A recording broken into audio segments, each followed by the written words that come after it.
The defense of Germany's freedom of speech began in this modest attic room in the Bavarian Alps. Sitting at her computer, Christine Döring started an online petition in support of the comedian Jan Böhmermann.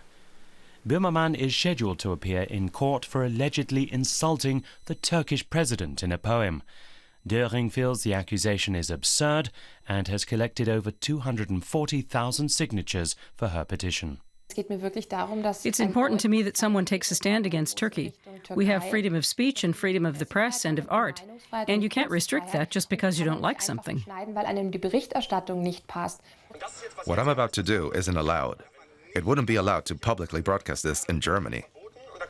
Böhmermann performed a deliberately provocative poem about Turkish President Erdoğan using profane language and abusive criticism. That got him into trouble. The Turkish government responded by demanding that the German government launch a criminal prosecution against the comedian for abusive criticism of a foreign leader.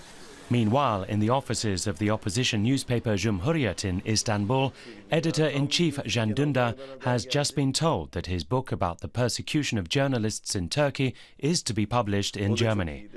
However, Dündar will not be embarking on any promotional tours. He is not permitted to leave the country.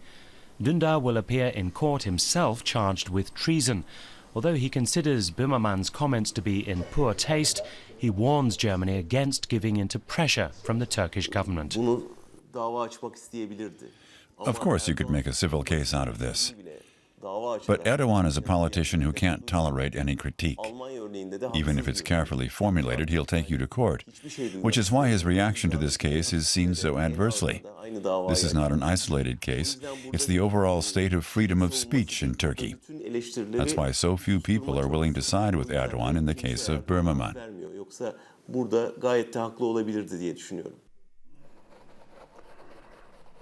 İdil Baydar is also against Erdoğan's prosecution of Böhmermann.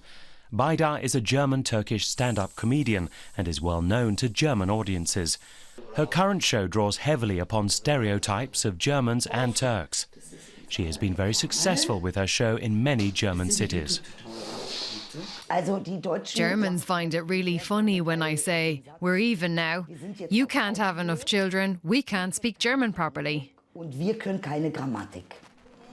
In Baydar's show, Turks are all violent and Germans are all uptight.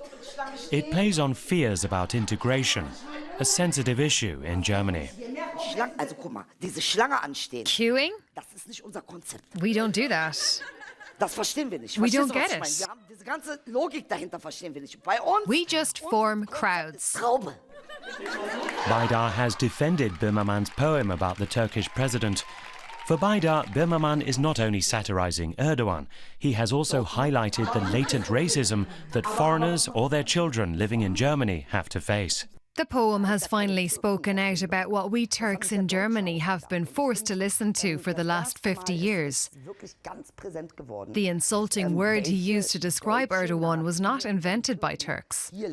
For the first time, it has clearly shown the narrative that we Turks in Germany have to live under.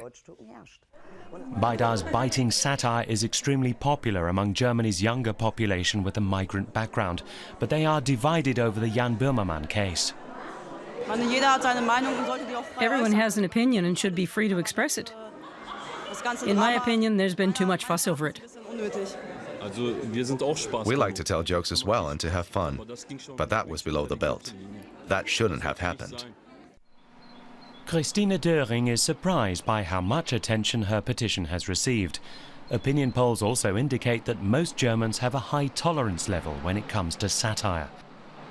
It seems there is growing unease in Germany with the verbal attacks against the country's press in recent years. Several right-wing populists have even used a term the Nazis once used, the lying press. This petition is a great way to show these people that we will not put up with this. We are going to do something about it. This is not just about Turkey. The row over Jan Böhmermann's poem is no longer about the limits of satire. It is about Turkey's future relations with Europe.